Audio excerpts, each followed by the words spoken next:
Another beautiful afternoon, that afternoon that we come to your face on PACESETTER here in Africa Independent Television, AIT, UHF 26 here in the city of Ibadan. It's another moment to at least evaluate the year, look at the happening. You want to recall that Nigeria in the year, the world at large, in the year 2020 faced a lot of difficulties, most especially that one that we call coronavirus, COVID-19. And looking at it, the scourge, looking at the pandemic itself, and also looking at the environmental aspect of it, how we can live with after the COVID-19. That would definitely be the setting this lovely morning. Let us go for this report, and when we go get the report, we will come back. That when you will meet my guest. My name is FEMI. Though the event was virtual to reward African youths who have contributed to sustainable environment, it was dominated by Nigerian youths who won 4 out of 7 of the Green Africa Awards. Especially Victor Maduforo, a JSS pupil, whose essay on inclusive education on climate change was adjudged the best across Africa. Sweden ambassador, who spoke from his base in Abuja, said there is need to strengthen engagement and to sustain environmental stability, that which was also echoed by Adana Kalejai. Environment and climate change are top priorities in the Swedish foreign policy, and we stress the importance of strengthened engagement and a broad dialogue in society to make a change. Empowering youths in this sector would go a long way to promoting sustainable development in Africa. They also said empowering the youth in this period of climate change will further help man in his fight against environmental degradations. Green is everything to man. A lot of issues actually arise from environmental issues that are actually social economic. Poverty, hunger, conflict. So I think green is encompassing. We consider the Green Africa Awards to be an excellent platform to promote the commitment of people and hopefully to share best practices to improve environmental sustainability in Africa. Other Nigerians who shined at the Green Africa Awards are Bilikis Gaba Diallo, the upcycle architect, and Adejoke Lasisi, Planet 3 Hours. Femi Amushan, AIT News, Ibadan.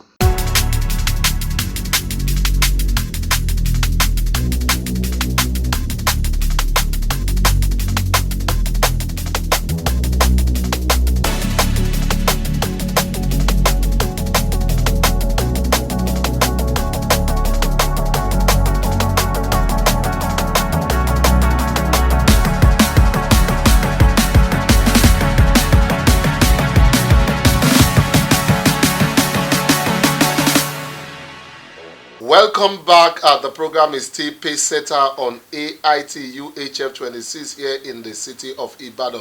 Before that break, I told you that when we return, you will be meeting my guest. And my guest is in the studio, a young, vibrant Nigerian, and WONNE Afronelly, an environmentalist. WONNE Afronelly, good to have you on the program this morning.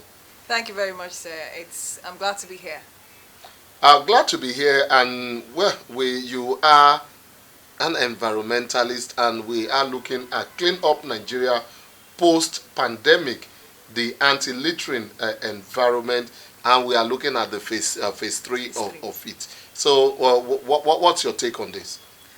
Okay, basically the anti-littering campaign is one to encourage every Nigerian, whether citizen or visitor or tourist, as long as you are in Nigeria at this moment. We're saying we have gone through even if some people say that the second phase of the pandemic or the virus is surfacing, we are hopeful that we could say clean up Nigeria post-pandemic. It means we have gone over the phase, whether 1 or 2. We don't want another one. So yes, it's a campaign to inculcate better habits in people and ensure that everyone is playing a role in ensuring a cleaner, safer, healthier Nigeria. Getting to meet you before coming on to the program, we were discussing about the environment. We are talking about deaths everywhere, and you were talking about Ibadan compared to Lagos State and some other states, and you talked about your expectation about the city of Ibadan before coming in. Is it that of positive or negative or far from your expectation in all ramification? Okay, I'll go back to 2014 whilst I was still a student in the University of Ibadan. Um, Towards my final year, then the governor actually put up a new, and the I think I worked with the essay to the governor on environment as well, Mr. Yomi Oke, and they came up with a particular edict or so that was adopted, and it compelled households to pay for their own trash evacuation. And as of 2014, all the trash dumps, the metal boxes around Bodija Market, because I was staying around the area, Igodalo Street, close to Access Bank, they were taken off the streets. So people had to manage their waste their own way. But today, I don't see the impact. I mean, from 2014 through till about 2018, 2019, before the late Commissioner for Environment passed on, there were some drastic changes within the Ibadan metropolis. People were beginning to adhere because at the time, the late commissioner, the news had it that he had arrested hundreds of people, and they were to face prosecution for dumping, especially because at night people just wait to go to the, say, Molete axis. There's this canal that runs from, I don't know the beginning, but it runs through Dube to Molete axis, you know, the inner city areas. River. Yes, the Ogunpa River. 'Cause people literally wait at night. They don't even bag their waste. Indiscriminate dumping of refuse. Yes, they just carry it in bags or buckets and turn it into the canal. And then some people also wait for rainfall. It's a normal practice around Nigeria. It's not just in Ibadan. But the difference is at the time when the late commissioner was still there were arrests made. Because one of the major reasons why people do these things indiscriminately is there is no consequence. So they just behave the way they like, and nobody is coming after them. So even if the government would say, okay, we have rules and regulations, we have guidelines, we have environmental impact assessment that we have done, and we have, steps to prosecute people, there's no enforcement.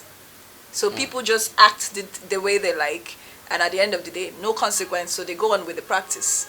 You talked about enforcement, and that is a very, very key. And from what you are saying, the media are even very dirty now. You see waste everywhere. But looking at the lot of effect of doing this, you don't you really don't need people to tell you what is right for you to do. At all. To also do what is right. But here the case is reverse is the case. So what do you think government should do right now, and what people should be doing, and possibly let us even know the side effect of all this? Okay, most times we want to behave like we're like the Westerners, and people would always argue that when they watch movies on the media and they see trash bags, no doubt. In the US, in the UK, you would find trash bags on the media and on the road. But the difference is the people are accustomed to the system. Because when people say we don't have systems at work, we don't have people to work the systems, but there are systems. The system would not work itself. The people would work the system.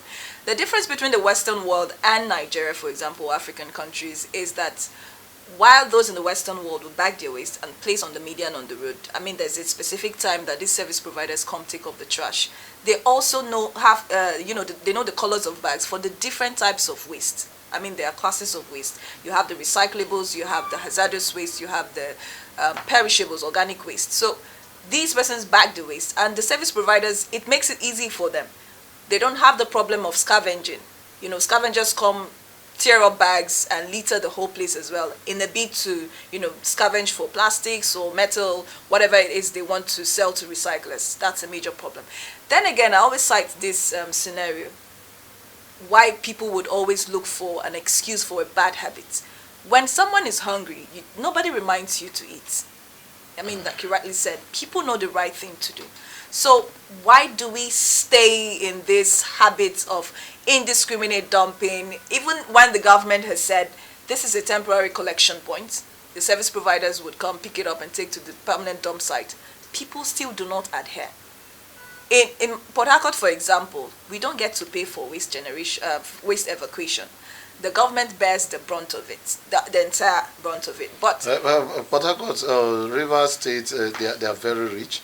You can't compare it has with what. nothing to do with that. But there is a strong will on the part of the government. Yeah, on the part of the strong will. I mean now that the government have the will to ensure that people live healthily. We shouldn't get to Port Harcourt because the story is a sorry situation, actually.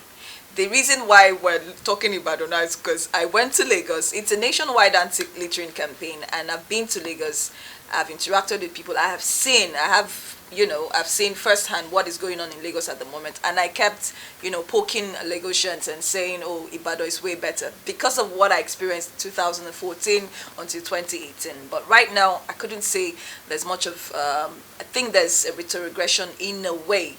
Because at the time when people had to pay for their waste, you would be cautious the amount of waste you are generating. Because if you were to pay someone to collect 1 bag, it wouldn't be the same amount you would pay for someone to collect 3 bags. So people were a bit conscious how much waste they generate on a daily basis or on a weekly basis. But I think that enforcement is now on a low key, and so people just go back to status quo.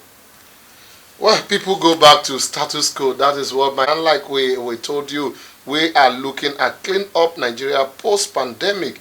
The anti-littering campaign and the phase 3 of it is what we are taking a look at. And well, if you are in the city of Ibadan, you are listening to my guest, WONNE Afronelly, talking about retrogression in terms of dumping of waste. What you said so many things about why people would do what I call impunity, because if you ask me, you don't tell people to eat, when to do it before they do it. And some people, they are so much in that habit. Do we blame the culture? Because some people will tell you that in Yoruba parlance, what they say is that mi o le jeko kintuma fi owo da ewe enu, meaning that I can't buy pap, or the one they call agidi in Igbo. I can't buy it with money and still use money to trash the waste. You see, that's a kind of culture, and they say, do we blame it, or do we say people are not really changing from their old ways, or do you believe it's just not something? It's just something that is not too good for us. Don't blame government. Government is part of the people. I mean, Governor Seyi Makinde has where he stays, where his residential apartments. Every member of government have their own residential apartments. They wouldn't come by the median or to the gutters and empty trash. It is the people. At the end of the day, these government people would become the people as well. So it's just a minute fraction of the people that, are in the helm of affairs at a particular time. So when people say, oh, the government is to blame, yes, the government has its role, which I highlighted earlier, enforcement, prosecution, apprehending defaulters. That's where they need to come on strongly. But the people's mindset needs to, it's a total overhaul that we need to do. People need to realize that environmental hazards are not the government problem, but the people problem. When there's flooding as a result of indiscriminate dumping, it doesn't get to the governor's house. In fact, it can't. But it would always get to the people. What you give to the environment, it's what it returns back to you. So until we come to that realization and realize that as an individual, you are a major stakeholder of the environment, it is your responsibility to protect, preserve, and conserve the environment, would keep getting the hazards and it would keep impacting on us negatively. Well, I love that aspect of preserving the environment. And there are a lot of other problems that we talked about. You see some people, because they don't want to pay for dump of trashing their waste, they go by burning of waste. That is another factor, and it's very hazardous. If you agree with me, maybe you let us into the implication of that. Okay, that brings us to sorting of waste. That's one aspect that every individual and every household would need to learn and practice. Unfortunately, a lot of people do not know that there's something called waste to wealth.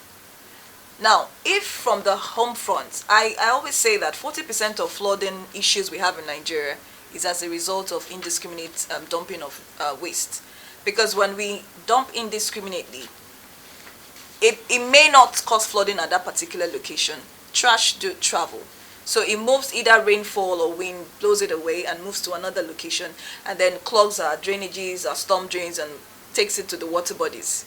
At the end of the day, we are causing more problems. So basically, if we can solve the problem from the point source, which is the home offices, market areas, from where the waste is generated, would be solving 40% of the problem. How do we do this? People should learn to have, different waste containers for different types of waste. Plastics, for example, today is money, is the new gold. Because with plastics, if you would put them into granule form, pelletize them into smaller particles, they could actually be exported out of Nigeria, because there are countries that use them in the manufacture of roads, and these roads have proven to be more hardy and durable. The lifespan is better than the normal tarred roads that we are used to. Again, for us in Port Harcourt, we're using PET bottles because these bottles are single-use plastics. They are not to be reused. So it's a major problem. We're suffering plastic pollution down the Niger Delta area. So we came up with, of course, in the Niger Delta, we don't really have operational recycling plants, unlike what is obtainable in Lagos and maybe one place here in Ibadan. I haven't verified the location that do recycle plastics. So upcycling is an option. We are actually building a library for orphans and vulnerable children outskirts of Port Harcourt using plastic bottles. So when people realize that when you sort your waste into plastic, into glass, into metals, metals would include, could be soft drinks, any kind of metal. There are people who buy these items and recycle them. Some have to take them abroad, especially metals and aluminium. So when people understand, even perishables, organic waste, if you're not going to excavate a small hole and it forms compost you use to raise a garden or a nursery, you don't have to go to Bodija market or Dugbe market each time you want to prepare, a meal. You could actually grow small vegetables in small quantity. If every household would practice this, all you need to do is convert your remnants, kitchen waste, put it in the hole, it forms compost and you plant there. It's organically grown and it's safer for the health. So organic waste is one type of waste. You separate it from plastic, you separate it from paper, you separate it from metals, you separate it from glass, and then the hazardous waste, the chemicals, you don't model everything up, because by the time you put all those together and you want to burn, those hazardous waste could cause an explosion and you injure yourself as well. Now it's also dangerous for the service collectors who take it to the dump site or the incinerating spot. If they get to start burning, because there's no sorting done, those hazardous waste as batteries can cause an explosion and endanger the lives of the innocent workers. So these are the reasons why people need to learn sorting. It doesn't cost anything. You can just take broken buckets at home. You don't need to buy new ones. Convert maybe a bathing bucket that is now broken away or leaking or something. You just label it plastic, label it glass, label it paper, label it kitchen waste. Even your visitors, when they visit you and they want to discard something, they see there, and you are teaching the next person. You are teaching your visitors the right thing to do. That way we reduce the amount of waste that goes into, goes on the median or goes into the canal. I love the way you analyzed it, and very, very interesting that we can even help ourselves in so many ways. But you want to agree with me that the level of that factor, and there must be a lot of advocacy, a lot of enlightenment campaign. Will you say the government is doing enough in this area, in this regards, because if you don't tell people what to do in some certain situation, they may not really understand what you are trying to get to. Again, environmental hazards are not the government's problem.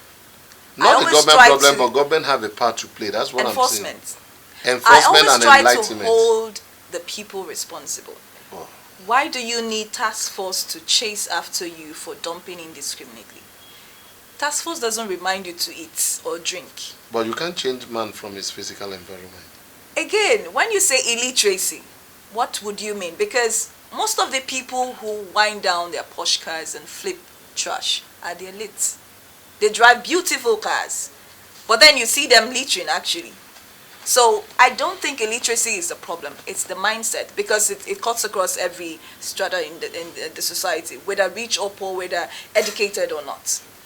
And these elites, when they are out the shores of Nigeria, they wouldn't dare litter. So why do they do the same? With all, I mean, what's the use of your education if you have to throw a pet bottle from your vehicle for an uneducated person to actually sweep it away? It doesn't make sense. Well, it's for you to dump your waste and expect rain to wash it away. That is what my guest is saying here this afternoon.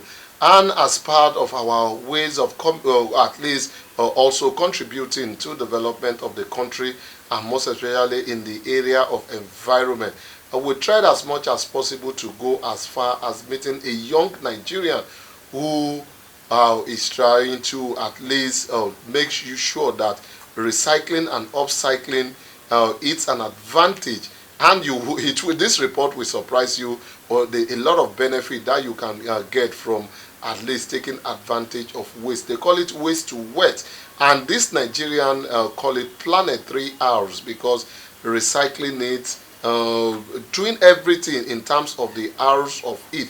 And what she simply does is the fact that she tried as much as possible to take nylon, waste from nylon, and weave it into usable bags, shoes, and even clothes. And very, very exciting. And that young lady won presidential award as the best SME entrepreneur of the year in Nigeria, and also internationally recognized as the best environmentalist in terms of what she does.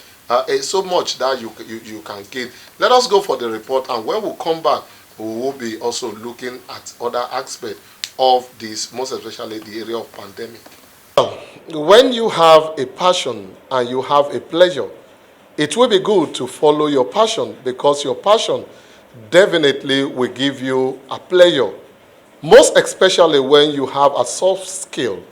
That soft skill can give you a hand to that means of living. And this world where a lot of waste is being generated but are not fully maximized. Adejoke Lasisi is a 34-year-old Nigerian, a dropout medical student of Obafemi Awolowo University, but managed to complete her university education with third class in economics. Not that Adejoke is not brilliant or short of confidence, but as an undergraduate, she is also a breadwinner of her family, being the eldest of 5 from her parents whose major work is weaving of local ashoke.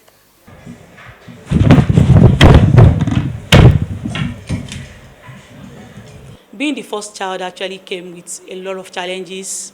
When I entered university, in 200 level, I was a medical student. My dad was sacked from his work, so it became a very huge challenge for us at home. The problems of combining education with fending for our younger ones through soft skills unknown to her was preparing her for the future, as today she seeks no office job, as she's also an employer of labor. I started weaving with the ashoke. So I was like, okay, I'm not making impact enough, especially in the community where I stay. They just throw all these nylon on the street, they throw them in the drainage.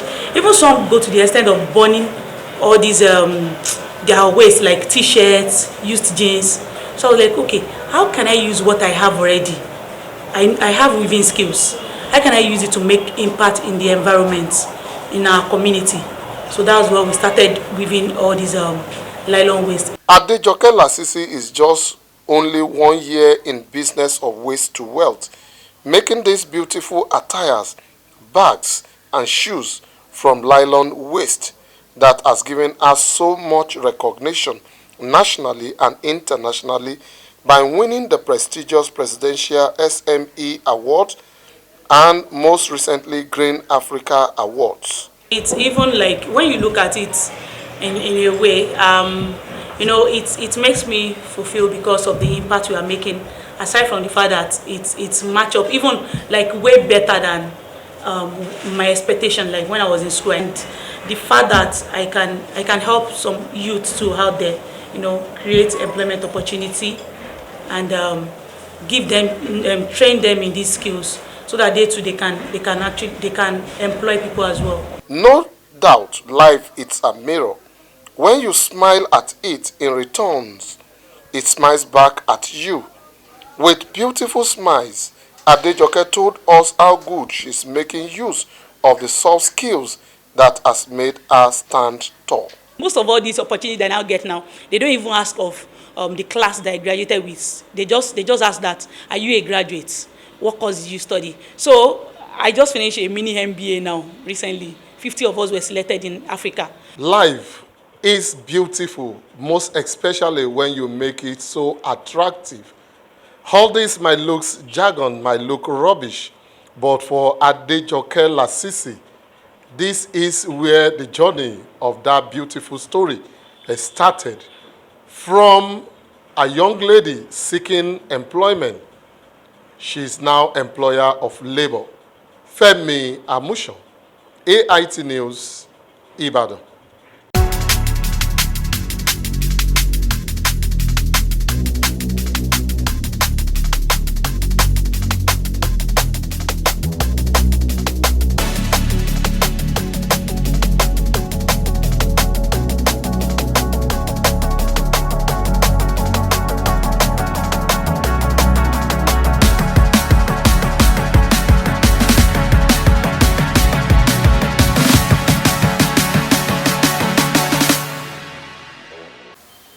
Welcome back. The program is still PACESETTER on AIT UHF 26 here in the city of Ibadan. And my guest is still WONNE Afronelly, an environmentalist.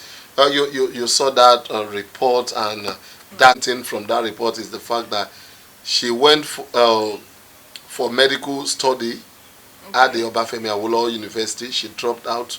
She couldn't cope with it. She also graduated with third class in economics, and because she belongs to a family where her mother weaves, she looked at it from the fact that how do I solve the problem of Nigeria using waste, and nylon is just the way of solving it. There are so many lessons to learn from her.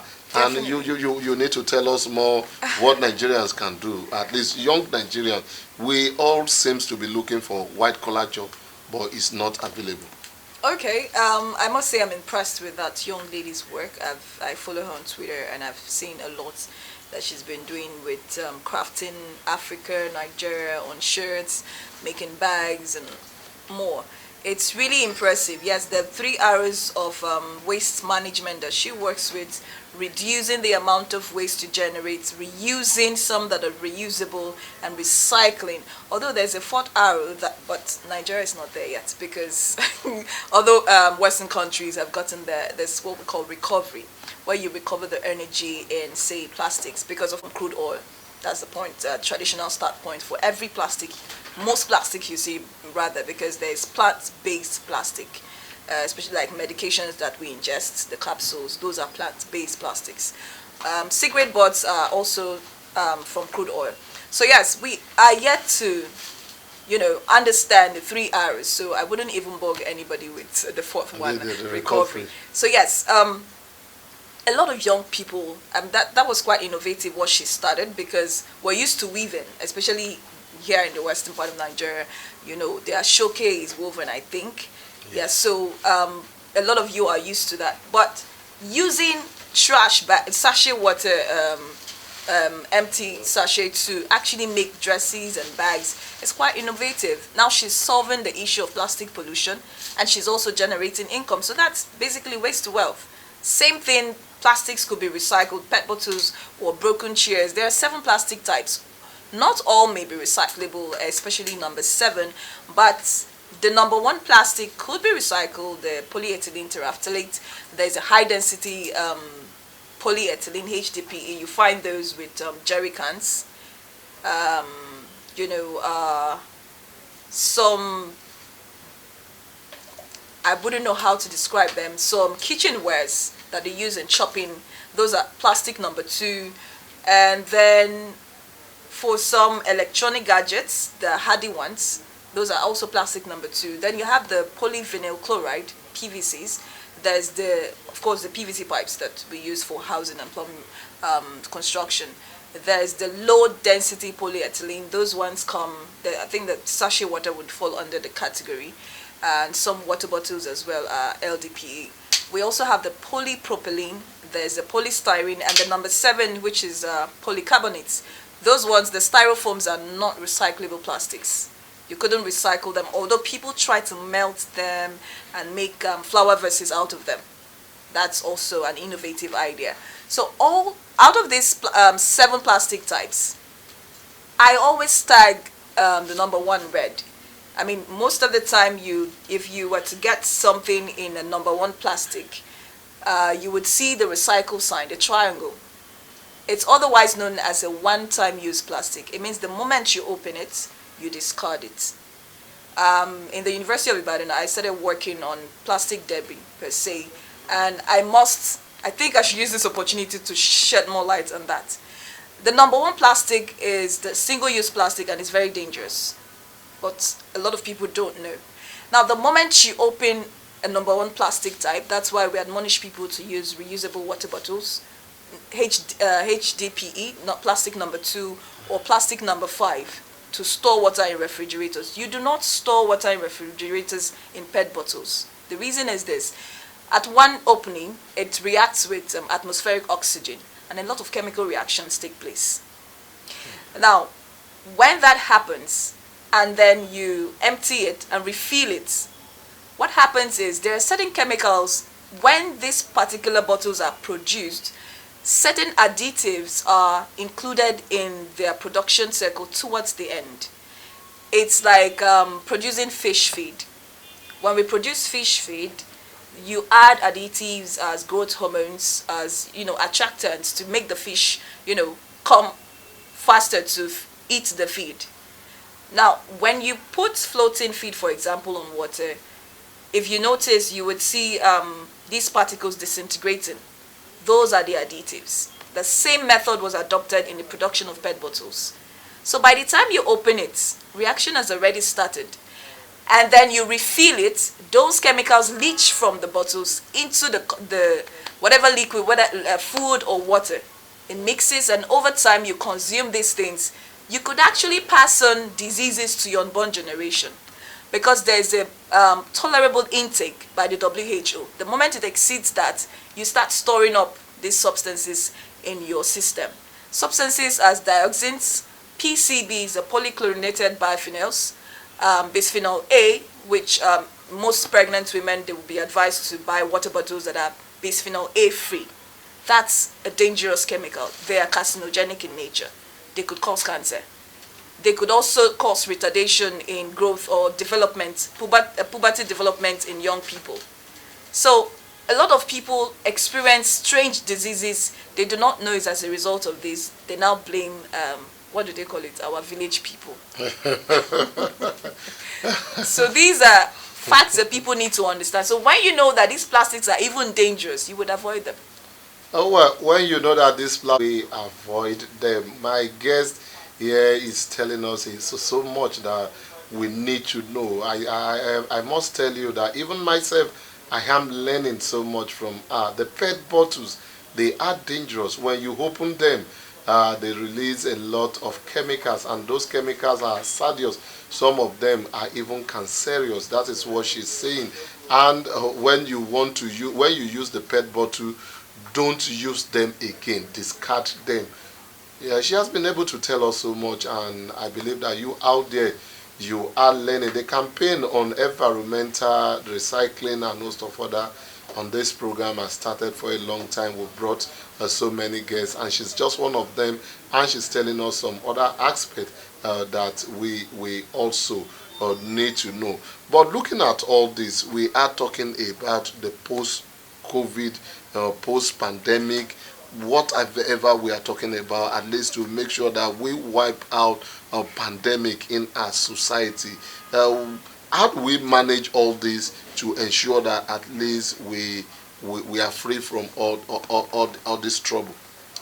Okay, the idea of pandemic basically is to encourage everyone, like I said, play their role. You know, you do your part, I do my part, and Nigeria is safer and cleaner. Because during the pandemic, during the lockdown, a lot happened. Medical waste, for example, is a problem. Nigeria hasn't gotten to, although there are rules, if you go to Ministry of Environment, the Environment, you would see guidelines on how medical waste should be properly disposed. They follow another set of rules. It's not disposable as the usual kind of waste. So you would notice that during the lockdown, there was increase in medical waste. And then because they are not properly disposed, they tend to travel. Trash would always find its way. So imagine a heap of medical waste, improperly disposed someplace, and the rain comes, it washes. So if some people who were treated of the virus, let's assume all the infectious, the germs are there, it keeps traveling. So we need to clean up the entire Nigeria to ensure that as the virus goes, it goes with everything. So what we're trying to introduce is sometime in September, we unveiled the phase 3 and it became nationwide. We started in Abuja. I volunteer for an organization in the US, OCEAN Conservancy. And basically what they do is clean up water bodies and beaches. Because at the end of the day, 80% of the trash collected, apart from those burnt, find their way to the water bodies. So they introduced an app. It's been in existence, but we decided to adopt that particular app called the Clean Swell app. That way we can monitor trash collection in clusters of 5 to 10 persons, because we don't want a lot of people. For example, last year we had the 8th edition of the Port Harcourt beach cleanup, and we had I put together over 200 participants, volunteers who came to clean up the beach. We had over 123 trash bags that we collected trash, both on the water and by the shoreline. Now, what Ocean Conservancy does with all of this data is to check the most prevalent type of trash in specific locations, and then they use this information and make recommendations to the United Nations. For example, Kenya has banned the use of single-use plastics, and other countries are following suit. I'm talking about Africa. Nigeria is not even there yet. We're still trying to battle plastic pollution, and the government is not, seeing a time where I couldn't even say in the next 5 years Nigeria would ban single-use plastics, because they're not even talking about it. The Senate came up with it last year. Until date, there's no follow-up. So it's just, we like to do audio stuff. But what we're trying to encourage every Nigerian, and that's why it's a nationwide anti-littering campaign. If you could download the Clean Swell app on your phone, clean up, put 5 to 10 persons together and do a cleanup. The essence of the app is to take cognizance of the trash, because you don't just clean up, you take record of how many PET bottles, how many paper trash, how many sachet water, how many batteries, for example. And if you see anything unusual, you also note it. So when the data is submitted to Ocean Conservancy, they do a collation. It's been 35 years, actually. 19th of September, we celebrated the 35th anniversary. And it's a continuous thing. They do this cleanup every year. But we decided to adopt their method and the Clean Swell app to ensure that everyone gets to participate. So even if you are restricted in movement and in congregating together, you can still clean up your vicinity, put your friends together. Let's imagine 1 million Nigerians, or we're over 200 million. If 100 would do this cleanup, I think Nigeria will be clean. Well, believing that if everybody plays part, then Nigeria will be cleaned up. And so much to learn, I must tell you. on what we need to do to our environment. The Mother Earth is crying, and is crying needs to be saved, and that is what my guest is saying here today. But let us also look at the myth surrounding the myth surrounding the COVID itself, in terms of some Nigerians believing that the COVID itself is all a game, or they do not see it happening in Nigeria. Is COVID-19 real? That is one. Then the washing of hands, as well as the use of nose masks, how effective is it in this part of the world? And that's going to be a tough one, putting me on the spot, because I, for one, I'm quite indifferent about the virus. So I'm not going, I wouldn't want to impose my opinion on people, but I think it's over-exaggerated. That's my opinion. And then using nose mask. If this thing is in the air, at some point the UN, the WHO, they became inconsistent with their information. Today they say it's contagious, tomorrow they say it's not in the air, and what they call symmetric, asymmetric. We don't really understand what is going on. So I think it's a tussle of power, world power. That's what I think. But then again, when you talk about wash, water access, sanitation, and hygiene is something that everyone needs to get used to. But we had to wait for a pandemic to remind us that there's something called wash. So people just, you are busy throughout the day, you want to eat. They say dirty no dey kill African man. So you don't even bother washing. And even though some people wash, they don't use, soap. Washing without soap is not wash activity. Wash is an acronym. So if you're washing, you must use soap, because there are germs that you only take off the dirt that you can see. Those you couldn't see is what the soap is supposed to, the effect of the leather on the soap is supposed to kill those particular germs. So when you say wash, it has to be accompanied with soap, not just water. So wash is an activity that everyone should get used to. You don't need a pandemic to compel you to protect your health. Yeah, so every Nigerian needs to carry on this habit. Maybe we should say thank God that the pandemic came and people are beginning to, schools, corporate bodies started putting sinks and water running. This should be a norm. But we had to wait for a pandemic to remind us. Well, you listen to that. We have to wait for the pandemic to remind us that we need to do the right thing. The right thing is, from time to time, we must watch our hands. And she told us she's indifferent to the pandemic campaign with some of the statistics rolled out. But that does not take anything away from me that, coronavirus is real, and you have to play your part. We'll go for this break, and when we come back, we'll be rounding up the program effectively well.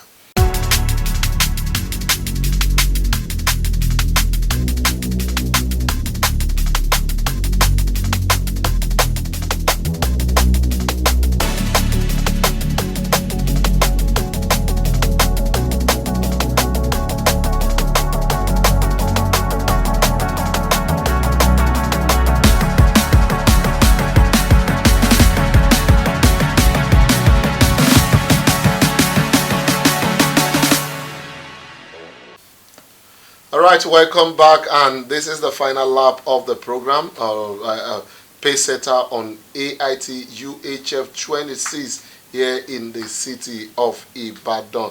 My guest is still that environmentalist, I would say, WONNE Afronelly. WONNE, you've told us so much, but we need you to give us your parting shot, because time is fast spent on the program today. From everything you've told us, what we need to do, the position of the government, and every other thing like that, your final words. With you, first I'd like to speak to the youths. I'd like to appreciate everyone who has done a thing or two in Ibadan, in Abuja, in Lagos, Port Harcourt, Delta. Every young person out there who is doing something to ensure that Mother Earth is preserved. Well done, kudos to you. And then to the governor of Oyo State, Engineer Seyi Makinde.